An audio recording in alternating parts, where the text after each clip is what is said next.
오늘부터 새롭게 마련된 대칭 뉴스의 PD 브리핑을 시작하겠습니다. 인디애나 존스란 영화가 있었습니다. 스티븐 스필버그가 1981년 처음 제작한 일종의 모험 영화로 주인공인 고고학자 인디애나 존스의 모험을 다룬 영화인데요. 영화에서 존스는 미지의 세계로 들어가 해박한 고고학적 지식과 용맹함으로 다양한 유물을 발견해내기도 합니다. 영화는 전 세계적으로 큰 인기를 얻었고 지난 2008년에 4편까지 제작되었으며 2019년엔 인디애나 존스 역의 76세 해리슨 포드를 만나실 수도 있다고 합니다. 개척자, 탐험가 이런 말들엔 긍정적인 뜻이 담겨져 있죠. 하지만 그 반대쪽에서 바라봤을 땐 어땠을까요? 잘 살고 있는데 갑자기 이방인들이 찾아왔고 자신들이 신성히 여기는 걸 빼앗으려 하고 그들의 눈에도 인디애나 존스는 탐험가였을까요? 나경원 의원에 이어 서울 중구청장에 당선된 자유한국당 소속의 최창식 구청장의 서울 중구청에선 남대문 지역 상담센터와 함께 대학생 12명을 모집해서 7월 3일부터 2박 3일간 대학생 쪽방촌 체험 프로젝트를 진행한다고 밝혔습니다. 학생들은 체험을 마치면 18시간의 봉사활동 확인서를 발급받게 된다고 하는데요. 주최 측 입장에서야 가난 체험을 통해 젊은이들이 우리 사회의 소외된 이웃에 대한 생각을 해볼 수 있는 기회 마련을 위한 것이라는 명분을 내세울 수는 있겠지만 실제 그곳에서 생활하고 있는 사람 입장에서는 달가워할 만한 일은 아닌 것 같습니다. 자신들의 어려운 현실이 누군가에겐 그저 사진 찍고 종이에 몇 자 적고 이력서에 올릴 스펙 하나 만드는데 이용될 수 있으니까 말이죠. 인디애나 존스. 제국주의 시대의 영국의 한 고고학자는 그들에겐 탐험가였을지 모르겠지만 원주민들에겐 또 다른 침략자였을지도 모릅니다. 오늘의 대충 뉴스 PD 브리핑이었습니다.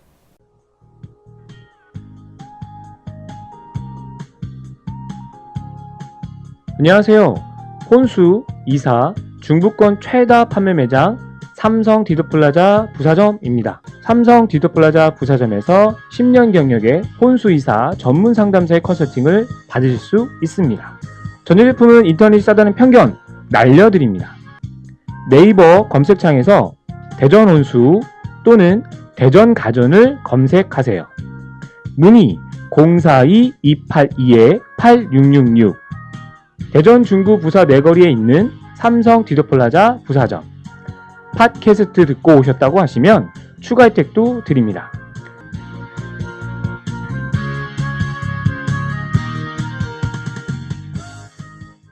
삼성 디지털 프로젝트. 지지율은 낮지만 우리는 진짜 진보와 보수를 꿈꿉니다. 김윤기, 김태영의 Minority Report.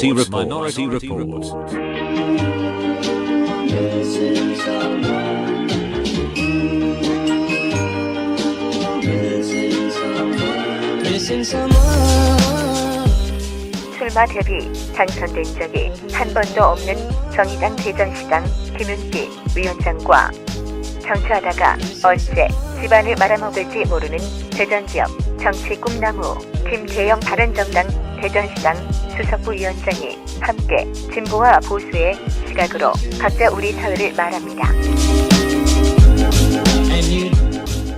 지금 팟빵이나 유튜브, 페이스북에서 아는 것이 힘이다를 검색해주세요.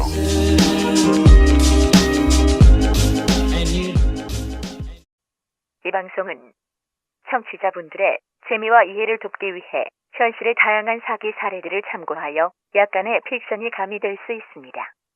출연자들의 신상 보호를 위해 가명이 사용되었으며 이 모든 행위는 우리 모두 사기 피해를 당하지 말자는 취지에서 비롯되었음을 알려드립니다.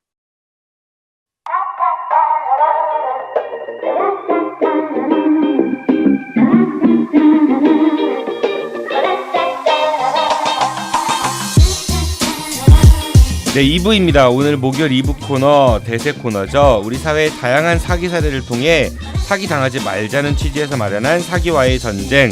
오늘도 두 분 나오셨습니다. 먼저 영어로 prey라고 하죠. 전문 용어로 말하면 먹잇감이신 아낌없이 지른다 호구 김 회장님 나오셨습니다. 김 회장님 안녕하세요. 안녕하세요. 네, 다음은 영어로 프레데터라고 합니다. 전문 용어로 포식자. 네, 잘 먹겠습니다. 사기 전문가 박 사장님 나오셨습니다. 안녕하세요, 사장님. 안녕하세요. 지난 한 주 동안 두 분 어떻게 지내셨는지요? 괴롭게 지냈습니다. 무슨 일이 있었어요? 일이 잘 안 되네요. 사기를 쳐야 되는데 사기거리가 없네요. 사기거리가 없어서. 지금 우리 박 사장님 목 보니까 이렇게 흉터 있는 것 같은데 멱살 잡히셨어요 지난주에? 여자 무슨 자국 같은데. 아, 그건 아닙니다. 예. 그건 아니고 지금 보시면 좀 상처가 있습니다. 진짜. 몸싸움? 몸싸움을 좀 했어요. 아이고. 아 부럽네요. 김 회장님은 어떻게 지내셨어요? 아는 것입니다. 그 방송을 듣고 또 듣고 들으면서 그게 제일 낙으로 요새 보내고 있습니다. 네, 그런 거짓말을 하시다니 알겠습니다. 그 지난주에는 우리가 보험 사기 이야기를 하다가 교통사고 관련 사기 수법들에 대해 이야기를 나눠봤는데요. 박 사장님의 기절수법 이른바 그거 반응이 아주 좋았습니다. 그래요? 누가 한 분은 소개시켜달라는 분도 있더라고요. 한번 궁금하다고 그분 어떤 분인지 소개시켜드릴까요? 정중히 거절할게요. 앞으로 그런 그 주위에서 부탁이 들어오면은 제가 그런 분야에서 이 친구 매니저 역할을 합니다. 저를 통해서 네. 섭외가 좀 하도록. 돈 받으셔야 돼요? 당연하죠. 아 그러면 저기네요. 그 우리 영화 암살에서 보면은 그 오달수 역할 나왔던 뭐 영감 뭐 그 사이시네요 두 분이 그러면. 아우 딱 좋은데요? 결론은 두 분 다 이제 돌아가셨죠? 영화에서. 네, 알겠습니다. 두 분의 미래를 한번 전망해 보면서 이번 주에는 우리가 금융 사기에 대해서 이야기를 좀 해볼까 합니다. 워낙 광범위한 분야긴 한데 우리가 또 이야기 나누다 보면 금방 범위가 좁아질 수 있을 것 같아서 지난번에 박 사장님이 이른바 통장 누르기 이런 말씀하신 적이 있었어요. 통장 누르기가 다시 정확히 어떤 거죠?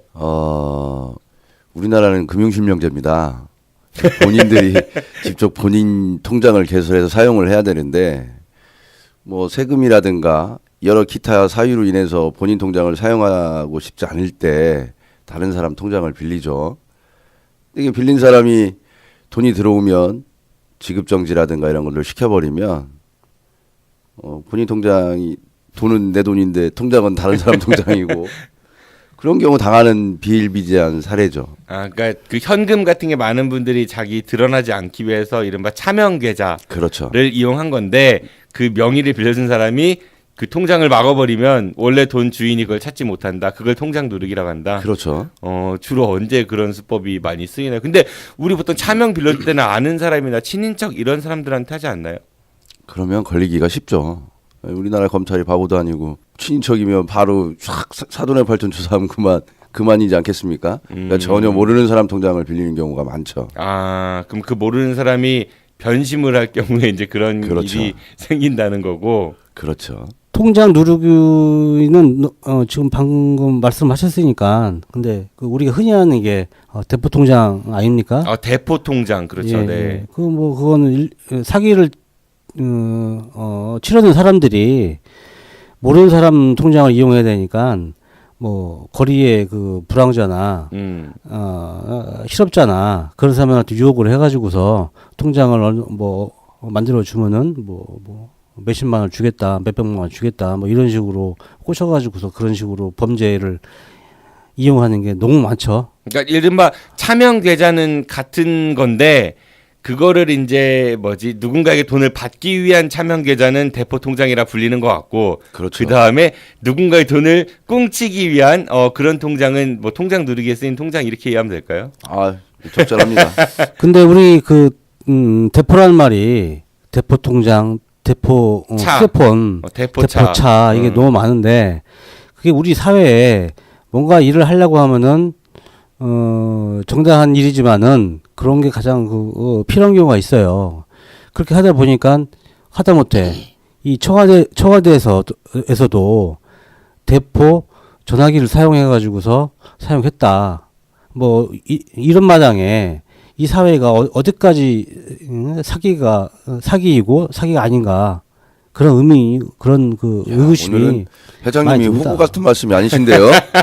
혹시 김 회장님은 그러면은 남한테 명의 빌려줘 보신 적 있으세요? 의리로 많이 빌려줬죠. 옛날에. 의리로? 옛날에. 네네. 주로 어떤 종류로의 명의를 빌려주신 건가요? 뭐 많죠. 제가 사기를 당한 사람한테는 믿고서 내 돈으로 돈을 받아라.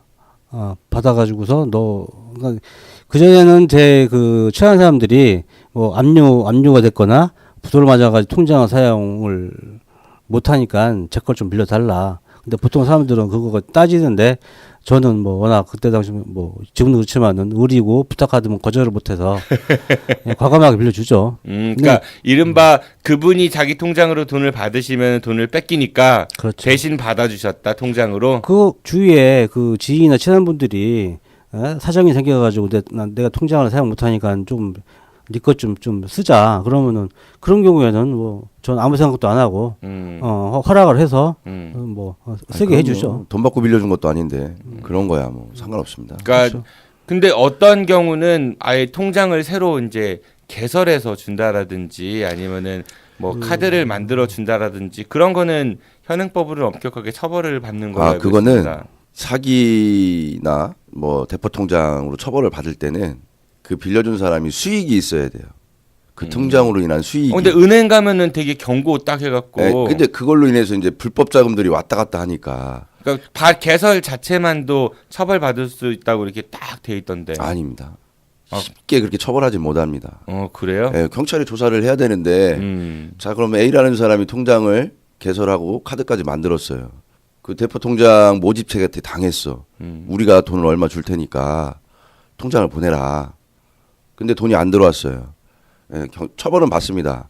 근데 경찰에서 훈방 조치를 하죠. 그러니까 그 수익이 발생하지 않았으니까 그 통장 발급한 거에 대한 거는 처벌을 받는데 세게 받지는 않는다. 그렇죠. 거의. 예. 네, 그렇습니다. 근데 그 통장으로 인해서 범죄가 이루어졌다. 세게 받는다. 그러면 세죠. 그러면 그러면 처벌을 받긴 받는 건데 강도가 차이가 엄청나게 많다는 거예요. 우리가 예를 들어서 1억 사기 친 거하고 10억 사기 친 거는 엄연히 다르지 않습니까? 특가법 이른바 그쵸. 5억 이상인가요? 3억 이상이요. 3억. 네네. 네, 3억 이상인데. 전문가라 다르죠. 3억이야? 네, 3억입니다. 없으니까 다행이네. 아마 올랐을 거예요. 5억이 아마 5억으로 아마 올랐을 거라고 제가 알고 있는데.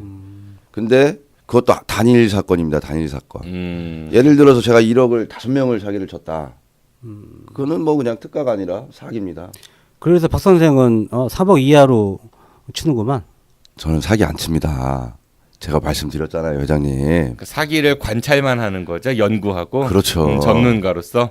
제가 왜 사기를 칩니까? 세상 참. 이게 한 대 내가 주먹으로 때렸어. 나는 그 폭력이 아니고 애교나 장난으나 때린 건데, 근데 맞은 사람이 아프고 정신 쪽이나 몸 쪽으로 아팠어. 많이 맞아봐서 아시네요, 그렇죠? 분명하게 이건 나를 폭력을 썼다. 그렇게 한다면 피해자가 그렇다면은 그런 겁니다. 그러니까 많이 맞아보신 분이라서 그런 걸 잘 아시는 것 같은데 그 명의 아까 뭐 통장 친구분들 대신해서 이제 통장을 좀 쓸 수 있도록 편의를 봐줬다는 얘기 하셨었고 다른 우리 그 김 회장님은 또 다른 거는 근데 아까도 제가 처음에 뭐 말씀드렸지만은 우리가 인생을 살면서 사회생활을 특히 하면서 이게 어디까지 사기이고 어디까지 사기가 아닌가. 그런 생각을 제가 오면서 좀 해봤어요. 했더니 이건 전 태어날 때부터 우리는 가까운 사람으로부터 사기를 굳이 표현을 하자면은 사기를 당했다. 그런 거에 우리가 관습이 습관이 되면서 점점 이게 얕은 거지. 우리가 태어나면은 저는 얼마 전에도 이게 크게 남한테 피해를 봐가지고. 어떤 피해를 보셨는데요? 아니, 제가 여기에 그 후구니까, 제가 뭐 가지고 있는 거를 해가지고 저도 뭐 사업을 했고 해가지고 많이 남한테 좀 피해도 입히고, 피해도 당하고 해가지고 진짜 다 아무것도 없을 때, 그때 제가 그런 생각했어요. 우리 어머니한테 내가 기억나는 것만 하더라도 우리 어머니가 내가 어렸을 때부터 주위에서 용돈을 많이 줬어요. 저한테. 제가 기억나는 거 봐도 되게 맞습니다. 근데 제가 어리다는 이유로 우리 어머니하고 아버지는 이건 내가 모아줄게 하면서 다 가져갔어요. 무슨 소리 하나 했어. 근데 안 돌려받았다? 근데 그 액수가 제가 기억나는 것만 해도 꽤 된다. 뭐 잘하면은 그걸 잘 그걸 모아가지고서 굴렸으면은 아파트 한 채는 사지 않았을까. 이야. 그런 생각을 해서 제가 어머니한테 과감하게 그걸 불호조하시네. 그걸 그 상환을 해달라. 이제 달라. 원금하고 뭐 이자를 따져서 법적으로 안 가겠다. 그러니까 좋게 원만하게 해결하자. 그렇게까지 얘기를 했는데 어느새 제가 공범이 돼 있다 이겁니다. 저도 우리 애가 셋인데 그걸 받은 것이 또 꽤 된다. 근데 그 돈이 지금 제 애 엄마하고 공범으로 다 썼다. 지금 무슨 말을 하는지 잘 이해가 안 가서 제가 그냥 하나 따끔한 말씀을 드리면은 뭐 김 회장님이 어렸을 때 받으셨던 주위분들한테 용돈은 아마 그분들이 김 회장님 때문에 드린 게 아니라 부모님 얼굴 봐서 드린 게 아닐까. 제3자 뇌물로서 뭐 그런 생각이 불현듯 들었고요. 아무튼간에 우리 어머니한테 좀 복구를 해달라고 부탁을 하려고 하는 순간에 저도 상당히 앞뒤를 잘 가립니다. 합리적으로. 그래서 저도 우리 애들한테 받은 것을 제 와이프가 가고 같이 썼으니까 나도 그럴 자격은 없구나 하고서 포기를 했습니다. 그러니까 우리가 이 명의를 남한테 빌려주는 이른바 그런 걸 명의 신탁이라고 이야기를 하는데 그 네. 관련해 갖고 지금 이제 통장 누르기하고 대포 통장 이야기가 나왔었어요. 그런데 조금 더 이제 금융 안쪽으로 들어가 보도록 해보죠. 이런 얘기를 들었습니다. 돈이 하나도 없는데 건물을 질 수 있대요. 누가요? 박 사장님이 그러셨잖아요. 그 신공에 대해서 좀 소개를 좀 해줘보시죠. 아유. 땅은 있는데 땅도 없고 나는 땅도 없고 돈도 없어요. 그런데 건물을 짓더라고요. 그 건물 소유주가 되고. 듣고 싶네요. 아유 참. 저의 노하우를 다 여기 녹아내리라고 하면 어떻게 해야 됩니까? 원래 이렇게 비법 공개하고 그러는 거예요. 그 백종원 3대 천왕 이런 거 보세요. 대한민국에는 공시지가라는 게 존재하죠. 공시지가 법적으로 이 땅은 얼마 정도 한다. 그렇죠. 세금을 매기기 위해서. 네네. 그러니까 과세를 위한 가격 정해놓은 가격. 그렇죠. 그러니까 국가가 땅에 대해서 가격을 매겨놨기 때문에 일단 공신력이 발생을 하죠. 근데 이 민간에서 볼 때는 또 공시지가가 예를 들어서 1억이야. 아니 근데 저 땅 값어치 뭐 한 1,000만 원밖에 안 할 것 같다. 이게 거래되는 실거래가라는 게 있습니다. 그러면 이제 저희가 볼 때 실거래가와 공시지가의 차이가 많은 땅들을 보러 다니는 거죠.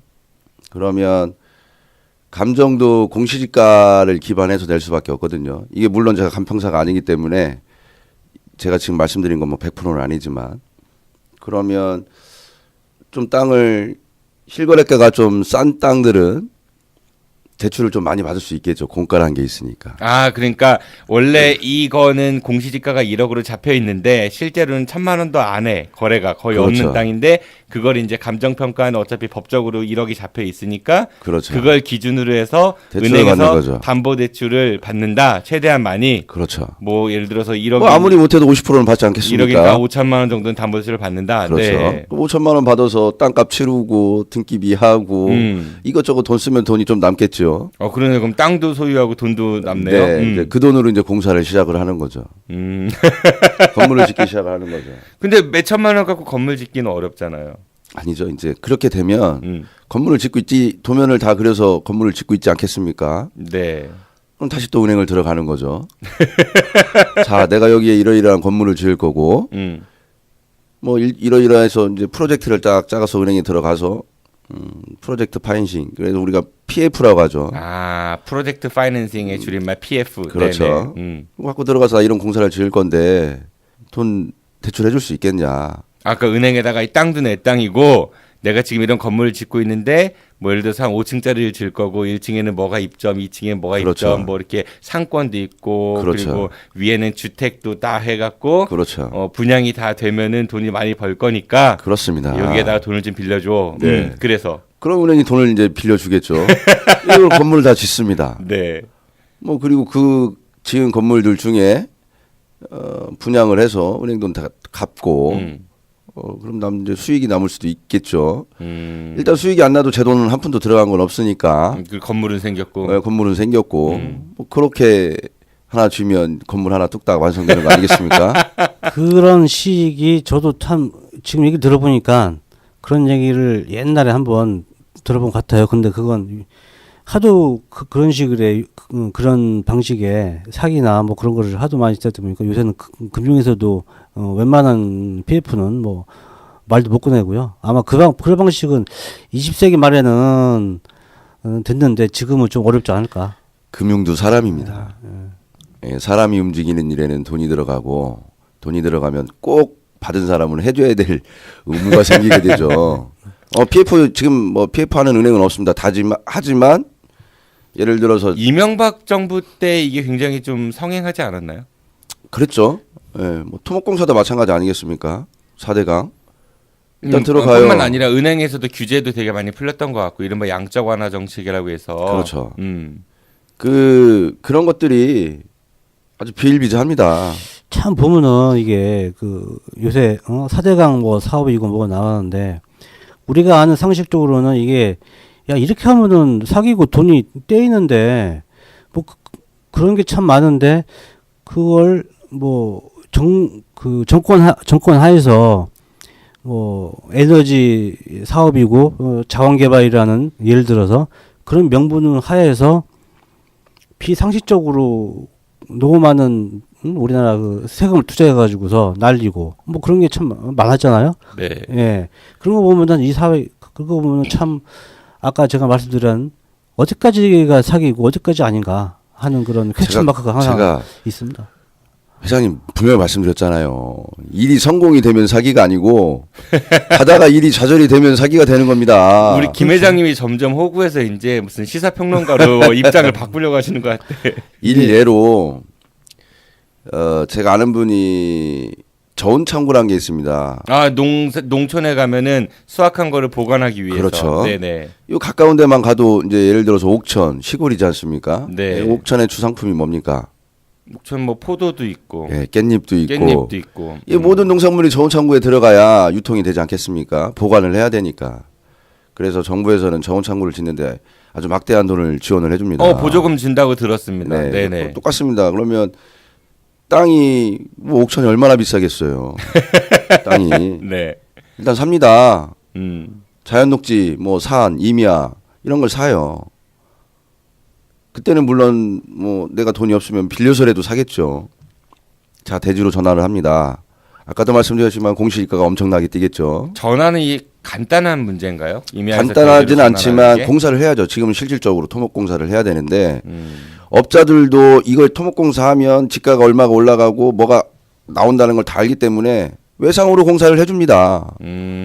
바로. 그러니까 관공서에서 그 임야를 대지로 전환을 쉽게 잘 안 해주잖아요. 어렵죠. 법령에 나와 있는 임야들이 딱 있습니다. 예를 들어서 뭐 자연녹지.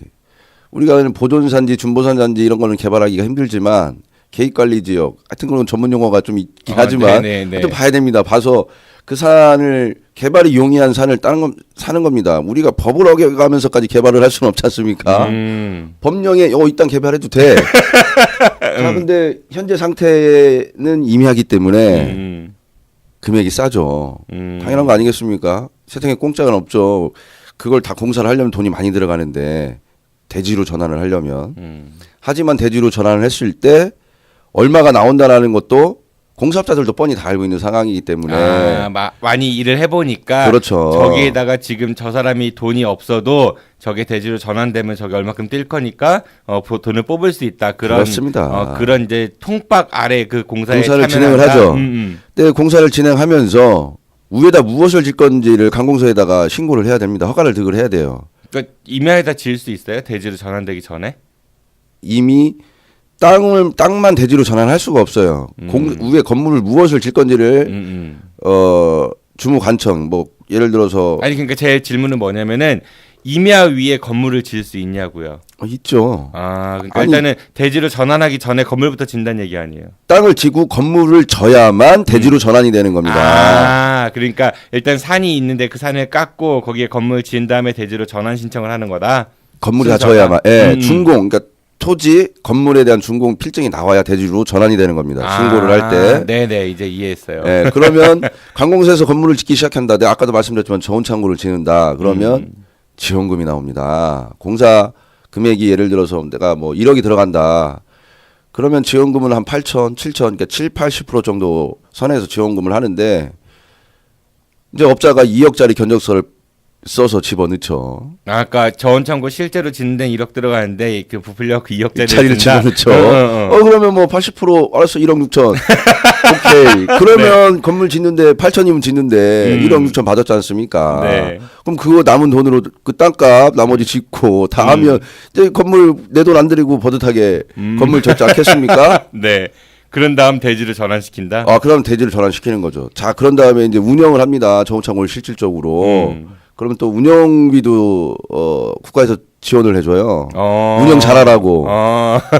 그거 받고 이제 파는 거죠. 자, 그러면 임야했던 땅을 이 양반은 돈 한 푼 안 들여서 물론 머리와 몸이 힘든 건 들어갔지만 어찌됐든 이 자본주의사에서 자기 돈 하나도 안 들여가서 땅 토목공사하고 건물 짓고 나라에서 받은 돈으로 다 짓고 또 운영해서 운영자금 받고 그리고 파는 거죠. 자, 그럼 수익이 많이 남겠죠. 뭐 많이 안 남아도 어찌됐든 수익이 남으니까 자기 돈 하나도 안 들어가고. 무에서 유를 창조하는 진짜 창조 경제네요. 그렇죠. 그게 바로 금융입니다. 그 정도 그렇게 하고 다니시는 분이 계세요. 근데 그 정도만 되면은 사업적으로 성공하신 분이죠. 그러니까 수완도 좋고. 그렇죠. 예.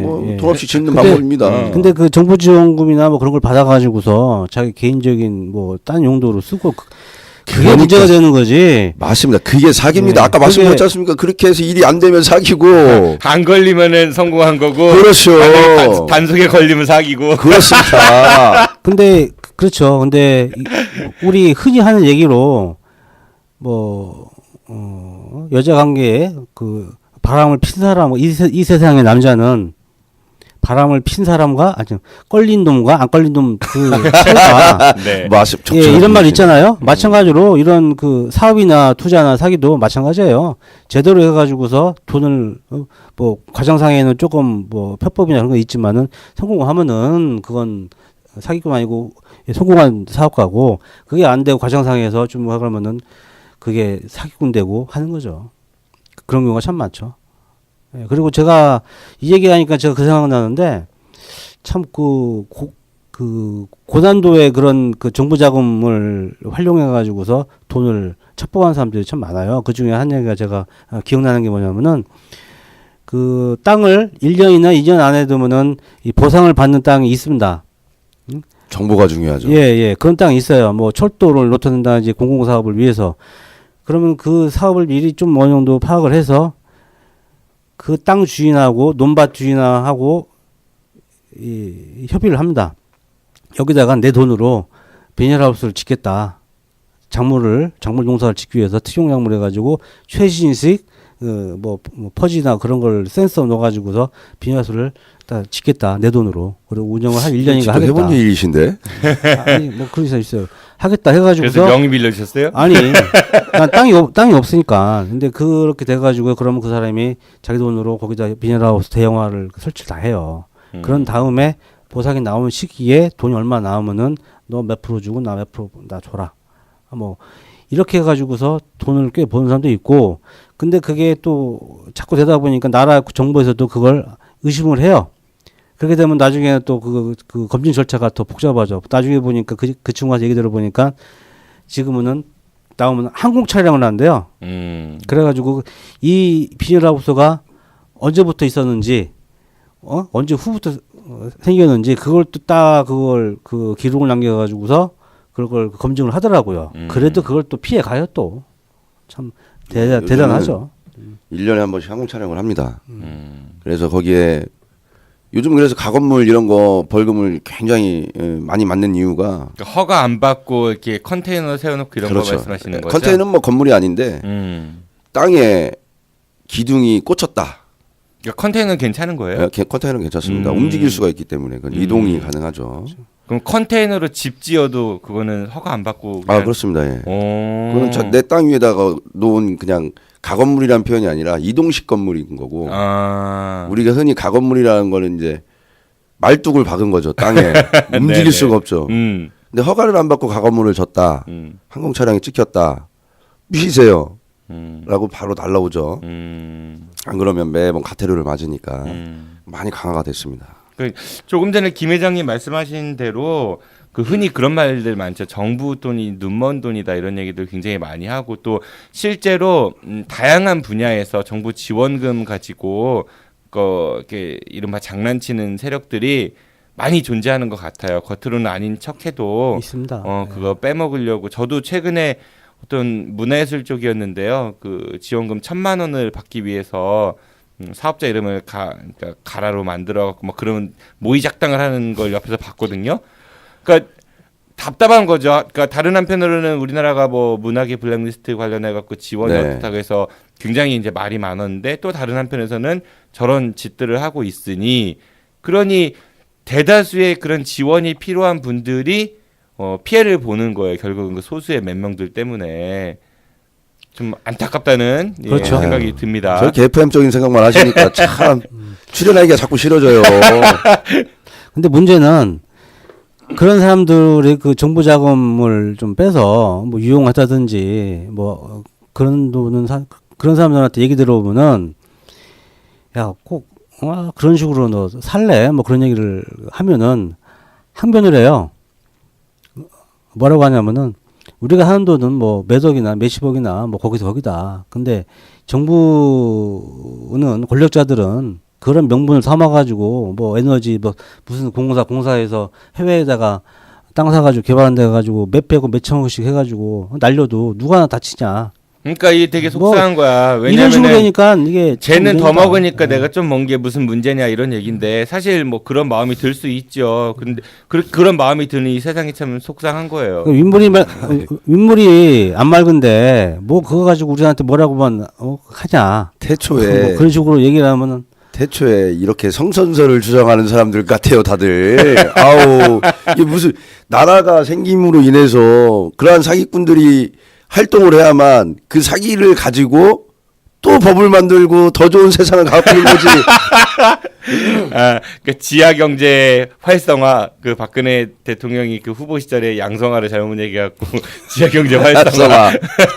아까 제가 얘기했잖아요. 성선설인데 태어날 때는 성선으로 태어나는데 지나다 한 살 때부터 아기 때부터 부모님한테 용돈 슈킹당하고 그래서 우리가 조금씩 사회를 배우는 거고 그런 게 몸에 배는 거죠. 지금도 이 대포통장 뭐 이런 명의신탁 얘기하고 있지만 이런 것들이 비일비재가 발생하니까 검찰이나 국회는 법을 제정하려고 하는 거고 검찰은 또 잡으려고 하는 거지. 그렇죠. 이른바 쓰레기를 버리는 사람이 있으니 환경미화원이 존재한다. 당연한 거죠. 검사가 뭐 먹고 살겠습니까? 사람들이 쓰레기를 아무도 안 버리면은 일자리 감소한다. 당연한 논리입니다. 검사, 경찰이 사실 걔들이 존재의 이유가 뭡니까? 쓰레기 잡으라는 이 사기꾼 잡으라는 존재 이유가 있는 거지. 알겠습니다. 오늘은 우리가 금융 사기에 대해서 좀 이야기를 나눠봤는데 그러니까 통장 이야기하고 돈 없이 건물 짓는 그런 사기에 대해서 이야기를 나눠봤거든요. 혹시라도 청취자 여러분들 누군가 와서 이 땅을 좀 파시지 않겠습니까? 제가 여기다 건물을 지으려고 합니다라고 했을 때에는 이 수법을 한번 상기시켜 보시면서 안전한 거래하셔서 사기 안 당하셨으면 좋겠습니다. 네, 지금까지 대한민국 대표 호구 김 회장 그리고 매력적인 사기 전문가 박 사장이었습니다. 두 분 고맙습니다. 다음 주에 뵙겠습니다. 고맙습니다. 감사합니다. 네. 저도 물러가겠습니다. 내일 오늘 먼일 이슈 2부에서는 대전 충남 인권연대 이상재 사무국장과 함께하는 우리 지역의 인권에 대해 이야기 나눠보도록 하겠습니다. 내일 뵙겠습니다. 지금까지 진행의 정진호였습니다. I'll be back.